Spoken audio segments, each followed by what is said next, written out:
اعوذ باللہ من الشیطان الرجیم بسم اللہ الرحمن الرحیم اللہم صلی علی محمد وآل محمد۔ شوال المکرم کا مہینہ ہے اور آج کے اعمال بیان کیے جا رہے ہیں۔ آج کے اعمال میں 4 رکعت نماز مروی ہے اور یہ نماز پڑھنا دو کر کے ہے، لیکن اس کا طریقہ یہ ہے، سورہ فاتحہ کے بعد 3 مرتبہ آیت الکرسی پڑھیں گے اور 1 مرتبہ سورہ قل هو اللہ احد، سورہ توحید کی تلاوت کریں گے پہلی رکعت میں بھی، اور اسی طرح دوسری رکعت میں بھی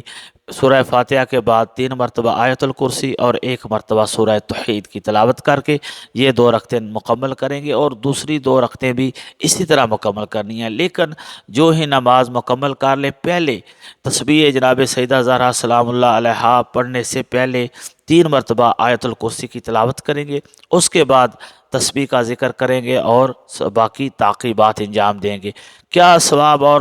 صلہ ہے اس بندے کے لیے جو یہ اعمال انجام دیتا ہے؟ فرمایا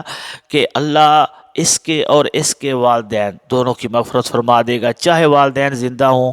یا اس دنیا سے جا چکے ہوں، اور جن لوگوں کی شفاعت رسول اللہ صلی اللہ علیہ وآلہ وسلم قیامت کے دن کریں گے، اس لسٹ میں اس بندے کا نام لکھ دیا جائے گا۔